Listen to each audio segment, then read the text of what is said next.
All right, let's get this thing ripping here. I've been at it for a little while, doing my searches.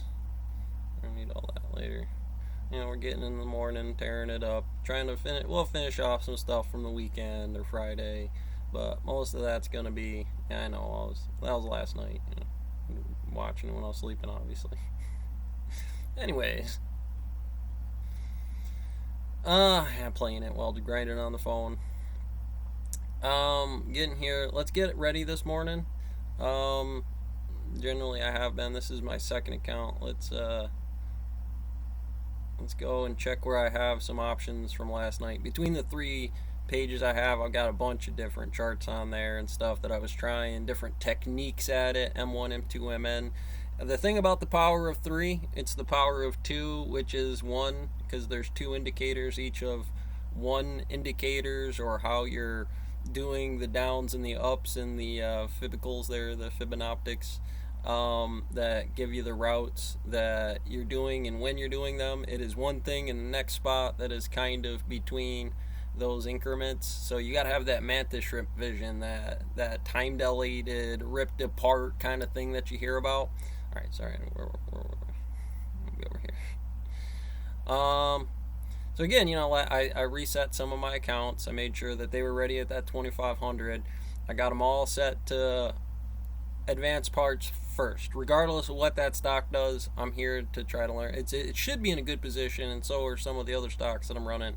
They're equities, but in there, I don't care if they're dividends. I don't care if they're. I'm just basically trying to catch the mid caps or mega caps that these mountains have, and some of them should be primed to be at the bottom, because in that diagram it would make that spectrum of where that is halfway through the minute or every 5 minutes when you're looking at charts, and to say, well, that's that offset between the uniform temperature of its front and its back. No, when I decided to look at the price and not understand it, and then later on go try to put another drop in so I don't have to do anything, hopefully later. Now, you might want to change that spectrum. One thing, click the button. Two things, set a price, because you think it'll drop past that in the morning, and when it does, you want to trigger. And maybe a range of that, much like your. Let me do it. Much like your. Come on. Your charts if you got them. Okay. So, again, this is a hot mess right now. I'm going to clean this up here in a little bit because we're about to get started. I'm not quite there yet for this thing kicking off, so I can do all the charts that I want to prep it with for the morning, get some time extensions inside of there, and some basic, I'm going to be looking at a lot of this because this is where it was Friday, and I'm checking Mondays on the 5-day to see how it's normally acting, so you can kind of get some insight on, well, that's what she does at the night on a Friday, and this is what she did last time over there on a Friday. I was in a downhill cycle. This was still in the downhill mechanic, or just at the base of it, before she starts to charge back uphill. What is a nice mega cap with some nice medium caps inside of it for what you're looking for when you call them something like that. Mid caps, small caps. It's not just a type of mountain, it's a crypto satire on this acting a certain way. If it's real small cap, then you'll have these little tiny, algorithms that are really starting to do that, and they'll list them as something different, or they'll call them something different comparatively to your, well, maybe not BuzzFeed. Well, probably a small cap, but they're acting different, and that's a momentum generator of powder and stuff like that. They got to have the shares to be able to capitulate that. As a CEO or whatever, you got to be able to have the money inside here, so you're checking prior diagrams. Is that something that's consistent? Do they manage the heads and shoulders? Is there something on the earnings report? Is there something to the name in OSHA or MSHA that I'm worried about? Some cobalt mining kid to eventually come into this when it's had a month or so, or whatever it may be. There are a couple of months to really charge up, maybe even take one of them out of it. They put at the bottom, they reset, they come back in here, and if the potential for it says, yeah, there's not a lot of chatter about it, nobody's really talking about it, they'll tear up like this, and hopefully they'll capitulate like this more correctly. It's, when you're living in there, that's when you really got to make that decision about like how volatile that is. I'm looking at charts like this. I'm living here in the minute. This chart is up. It's probably going to roll over. Do I close out my position, or do I look at the volume metrics, listen to X, Y, and Z, and try to figure out what that throw is?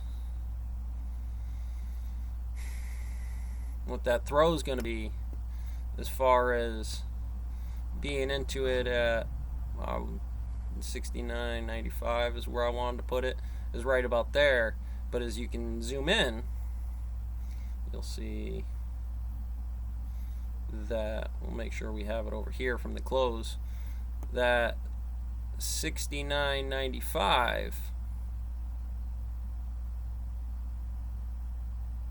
is down there.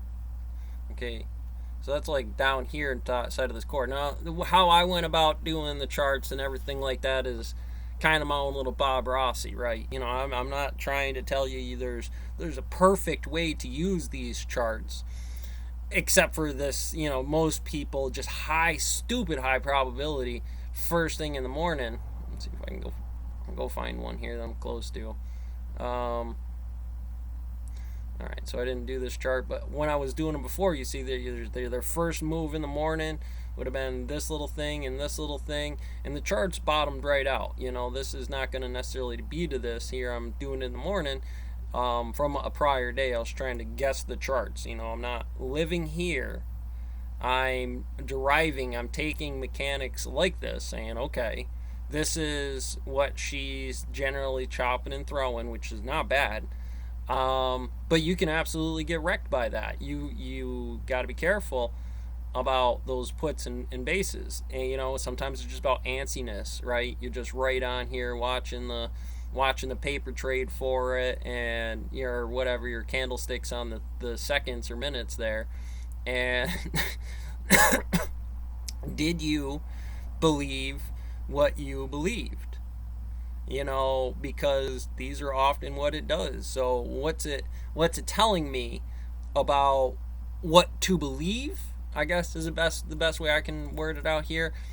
These are what it does. There's no guarantee that it's going to do that, but nevertheless, to be here and do this is going to overall pop that mountain up from what it was doing. That's the kind of premise on this thing right here, the kind of premise on this thing here. This is 2000. It starts another, some people are going to go 10, right? But that's not what it is. They're on a 5-year cycle right there, wherever they jumped in, blooded in, about this thing starting back in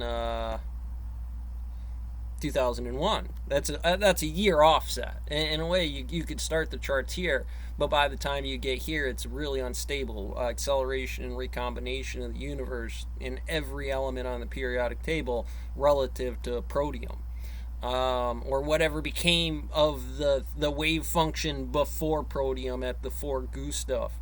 It's still going to be a wave function. They're still going to do this. And you're trying to figure out, okay, magnetism in the pipe is that we're moving right, everybody, right around this pipe here, whatever, it's relative, anti-up. And in that way, that's the way I got to 3-phase this motor. It's starting to change over. This is positive charge, right? And up here, negative charge, and then positive charge, and it's got to ramp up to get there in this hadron collider. So that's essentially, and you can imagine Dr. Beck and physics girls, James Webb telescopes, about Venus's position and using some of that high-end gear, not for astrology, but for other things, might be useful. Anyways, get looking at it. Make sure you got a good position. It might not be the crack as soon as she opens up, and stay with it.